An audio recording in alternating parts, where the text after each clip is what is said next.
बिस्मिल्लाहिर्रहमानिर्रहीम। अस्सलामुअलैकुम सामीन व हाज़रीन।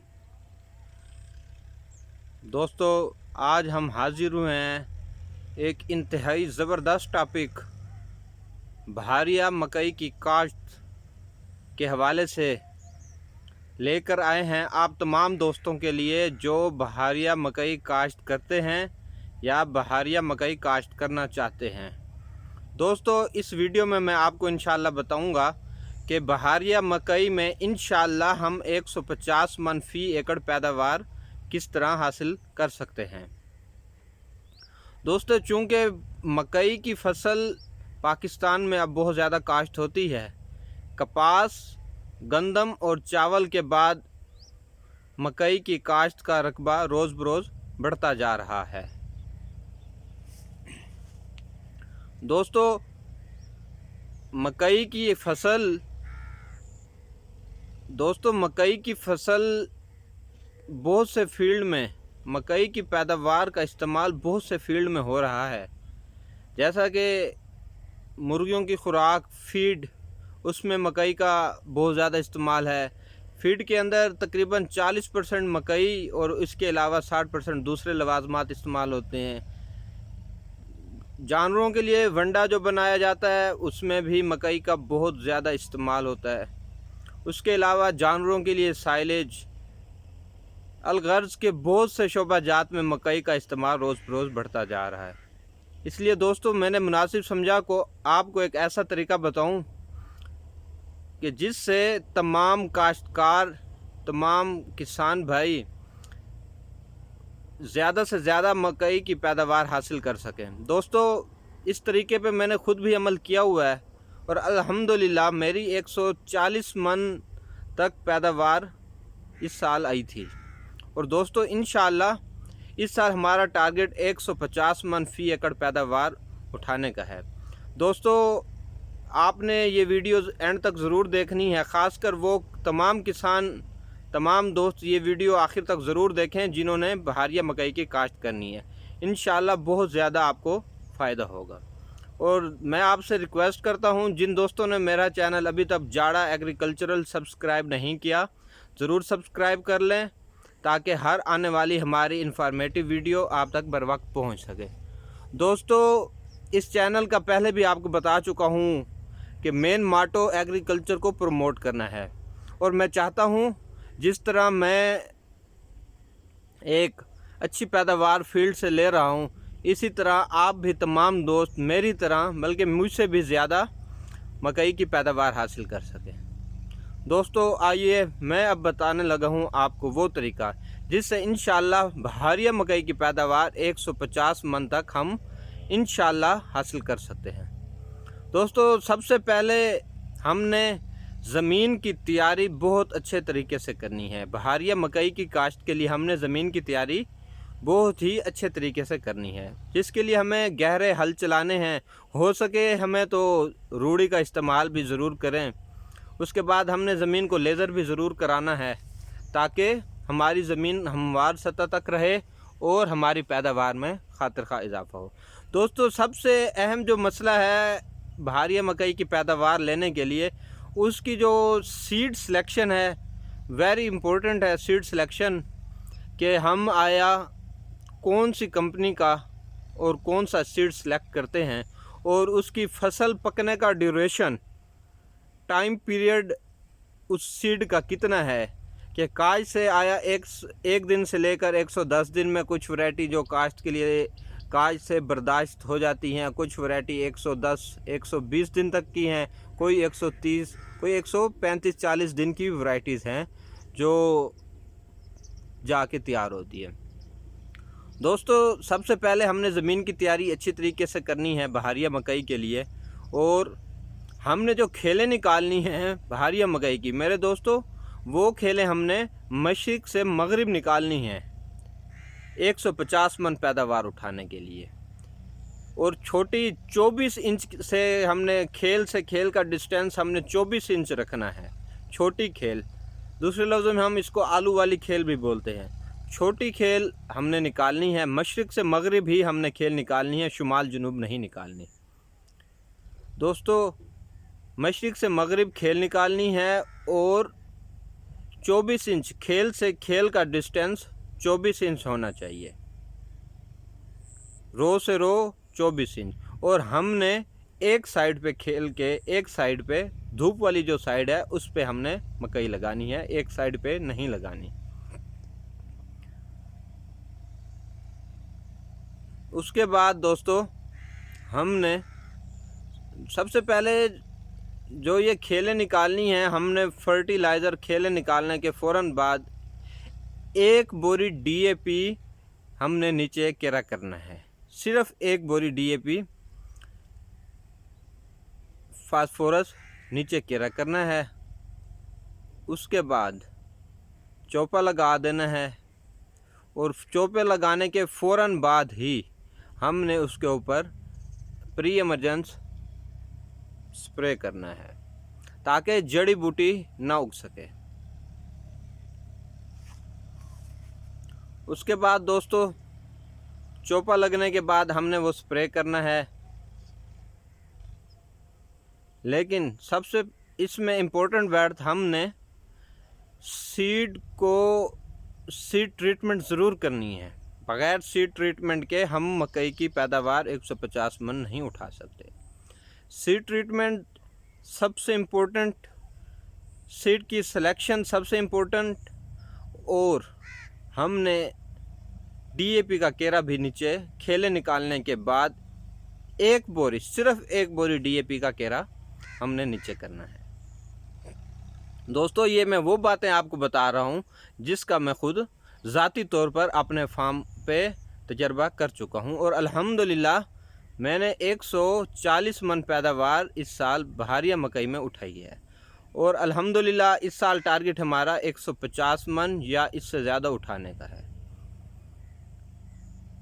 सीड ट्रीटमेंट, एक साइड पे चौपा, मशरिक़ मगरिब खेल निकालनी है। और सबसे इसमें इम्पोर्टेंट एक और बात जो मैं आपको बता रहा हूँ कि हमने इसका जो मकई का चौपा है, वक्त काश्त सबसे अहम, बहारिया मकई में सबसे अहम वक्त काश्त होता है, वो हमने 15 जनवरी से लेकर 25 जनवरी के अंदर अंदर मकई हर सूरत काश्त कर देनी है अगर हम 150 मन फी एकड़ पैदावार उठाना चाहते हैं। इससे लेट काश्त नहीं करनी। 15 जनवरी से 25 जनवरी मकई का सबसे बेस्ट टाइम है, लेकिन मेरे कुछ दोस्तों के जहन में आएगा कि उस वक्त तो बहुत ज़्यादा सर्दी होगी, ये जर्मिनेट किस तरह होगा या इसकी ग्रोथ किस तरह होगी। दोस्तों आपने कतई नहीं घबराना, आपने 15 जनवरी से 25 जनवरी तक मकई का चौपा लगा देना है। लेकिन इसके लिए शर्त यह है, आपने खेल मशरिक़ से मगरिब निकालनी है ताकि एक साइड पे चौपा लगे, जो धूप वाली साइड हो उस साइड पे चौपा लगाना है। उसके बाद चौपा लगने के बाद 8 दिन के अंदर आपकी मकई की, 8 से 10 दिन के अंदर, क्योंकि बहारिया मकई 10 दिन में जर्मिनेशन आपकी हो जाएगी इंशाल्लाह। उसके जैसे ही जर्मिनेशन आपकी 90+% हो तो आपने शूट फ्लाई का स्प्रे हर सूरत करना है। उसके लिए सबसे बेस्ट और सस्ता जो है नुस्खा वो है लीफुरान जमा एमामेक्टन। उसको आपने 200 ml के हिसाब से फी एकड़ स्प्रे करना है। दोस्तों उसके बाद आपने हर उस फर्टिलाइज़र प्लान में आपने उसको हर इरिगेशन में आपने आधा बैग यूरिया हर इरिगेशन में देना है। हमने बहारिया मकई में कम से कम 5 बैग पर एकड़ यूरिया का इस्तेमाल करना है। जैसे ही जी इसकी जर्मिनेशन कंप्लीट हो उसमें हमने आधा बैग यूरिया का और 2 kg सल्फ़र पहले ही इरिगेशन में हमने फ्लड कर देना है। उसके बाद हर इरिगेशन में हमने हाफ बैग फ्लड करना है यूरिया का, साथ में जिंक का इस्तेमाल ज़रूर करना है। और इसमें हमने कोशिश करनी है 150 मन पैदावार उठाने के लिए हमने इसमें फर्टेरा या विर्टाको जो भी आप एप्लीकेशन अप्लाई करें, 3 एप्लीकेशन अप्लाई करनी है, 2 नहीं 3 एप्लीकेशन, हाँ 3 एप्लीकेशन। 3 एप्लीकेशन इस्तेमाल करनी है। 5 बैग यूरिया पर एकड़, आधा बैग हर इरिगेशन में हमने इसके साथ इस्तेमाल करना है। उसके बाद इसमें जिंक का इस्तेमाल, अगर आप दानेदार 33% जिंक का इस्तेमाल करना चाहें तो आपने 6 किलो फी एकड़ के हिसाब से इसको इस्तेमाल करना है। अगर आप लिक्विड जो है जिंक किसी अच्छी कंपनी का, तो कम से कम 10 लीटर पर एकड़ के हिसाब से आपने इसको इस्तेमाल करना है। उसके बाद इसमें जैसे ही हमारी मकई की जर्मिनेशन हो, 1 फुट का इसका हाइट हो जाए, तो हमने इसको ग्रोथ प्रमोटर का स्प्रे भी ज़रूर करना है। ग्रोथ प्रमोटर, जैसा कि आप पूछना चाह रहे होंगे कि ग्रोथ प्रमोटर कौन सा है, मैं एक आध कंपनी का नाम बता देता हूं। जैसे साहिबान इंटरनेशनल है, उसका ग्रोथ प्रमोटर ग्रो अप के नाम से है। ब्रेवो उसका क्रेस्को के नाम से। आप किसी भी कंपनी का, मेरी कोई शॉप नहीं है, ना ही मैं किसी कंपनी की एडवर्टाइजमेंट करना चाह रहा हूं, बल्कि आप किसान तमाम भाइयों के लिए एक अच्छा मशवरा, एक अच्छा प्रोग्राम लेके आया हूं, ताकि मेरा तमाम किसान एक प्रोग्राम पे अमल करता हुआ मैक्सिमम पैदावार ले और वो खुशहाल हो। इसमें हमने, अगर ज़्यादा सर्दी पड़े, ज़्यादा मौसम ठंड में रहे, तो हमने 2 ग्रोथ प्रमोटर ज़रूर करने हैं। अदरवाइज़ एक के लिए एक ही काफ़ी है। और हाँ, अगर बारिशें, मकई की काश्त के बाद बारिशें ज़्यादा हो जाती हैं, मकई का रंग थोड़ा जर्द पड़ना शुरू हो जाए, तो हमने इस पे एक स्प्रे NPK का ज़रूर करना है। उसके बाद हमारे एप्लीकेशन यूरिया की चलती रहेंगी साथ साथ। और जब टाइम हो इसकी टेस्लिंग का, eight the time of tasselling, हमने इसमें 1 बोरी DAP, 1 bag phosphorus plus 1 bag SOP potash 25 kg, और जो दोस्त ज़्यादा पैदावार इससे भी ज़्यादा लेना चाहें तो वो 1.5 बैग DAP, यानी 1 bag at the time of cultivation कास्ट के वक्त जो हमने बैग इस्तेमाल किया, और 1.5 bag at the time of tasselling. Tasselling बोलते हैं जब ऊपर से ये मकई फूल निकालती है, तो उसको eight the time of tasselling बोलते हैं। उस टाइम हमने 1.5 बोरी DAP, वो तो सोने पे सुहागा हो जाएगा अगर हम 1.5 बोरी DAP का इस्तेमाल करते हैं। 1 बोरी तो मस्ट है। साथ में 25 kg, कोई दोस्त आपको मशवरा देंगे 10 kg पोटाश काफ़ी है। नहीं दोस्तों, मकई की ज़्यादा से ज़्यादा पैदावार लेने के लिए हमें फास्फोरस और पोटाश की ज़रूरत होती है। यूरिया की ज़रूरत हमें सिर्फ कद बढ़वाने के लिए होती है, क्योंकि जितनी अच्छी मक्की का कद होगा उतना ही छल्ली का साइज़ अच्छा लगेगा।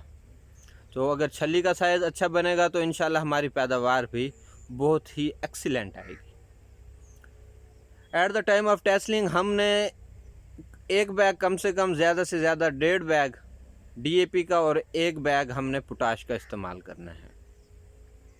और उस वक्त, टेस्लिंग के वक्त, हमने पानी की कमी नहीं आने देनी, क्योंकि उस वक्त मौसम कदरे गर्म होना शुरू हो चुका होता है। हमें हर 4 दिन के वक्फे से इरिगेशन करनी है। वैसे रूटीन में हमने 8वें दिन इरिगेशन करनी है। 8 दिन के बाद 1 पानी मकई के लिए काफ़ी है। लेकिन जब टेस्लिंग हो जाए, टेस्लिंग का टाइम हो, मौसम कदरे गर्म होना शुरू हो जाए, तो उस वक्त हमने हर चौथे दिन के बाद इरिगेशन करनी है। दोस्तों, ये थे ख़ास नुकात जो मैंने आपको बताए। इस पे आप, उम्मीद करता हूँ आप अगर इस पे अमल करेंगे तो इंशाल्लाह भारिया मकई की पैदावार आप 140 से 150 मन बआसानी हासिल कर सकते हैं। लेकिन आपको वैरायटी की सिलेक्शन सोच समझकर और सीड का सोर्स इंतहाई काबिल एतमाद होना चाहिए, क्योंकि किसानों के साथ हेरा फेरी करने में कोई लोग कसर नहीं छोड़ते। आपने सीड की जो परचेजिंग करनी है किसी काबिल एतमाद इदारे से, जिसका मार्केट में एक अच्छा नाम हो, आपने उससे परचेजिंग करनी है। दोस्तों, ये हमारी मकई 125 से 130 दिनों में इंशाल्लाह तैयार हो जाएगी, और हमने 15 जनवरी से 25 जनवरी के दरमियान लगानी है। तो जिस वक्त हमारी, अगर इंशाल्लाह 15 जनवरी से 25 जनवरी के दरमियान काश्त हो गई, तो हमारी मकई मार्केट में सबसे पहले आएगी। जैसे सब दोस्तों को पता है कि जो चीज़ भी मार्केट में पहले आए तो उसका हमें रेट अच्छा मिलता है। दोस्तों ये थे ख़ास वो तरीके जिस पे हम अमल करके इंशाल्लाह हम 150, 145 मन, 150 मन बआसानी मकई, भारिया मकई की पैदावार हासिल कर सकते हैं। दोस्तों मैं उम्मीद करता हूँ कि आपको मेरी ये वीडियो ज़रूर पसंद आई होगी, और अगर किसी को कोई मसला हो तो मेरे इस यूट्यूब चैनल पे आप कमेंट्स करके मेरे से कोई मकई के हवाले से किसी किस्म के कोई मसाइल अगर आप दोस्तों को सामने आ रहे हैं तो मुझसे बिला झिझक किसी भी वक्त आप मुझसे कमेंट्स में पूछ सकते हैं। मैं इंशाल्लाह आपको एक अच्छा फीडबैक दूंगा ताकि मेरा किसान खुशहाल हो सके। पाकिस्तान जिंदाबाद, किसान जिंदाबाद।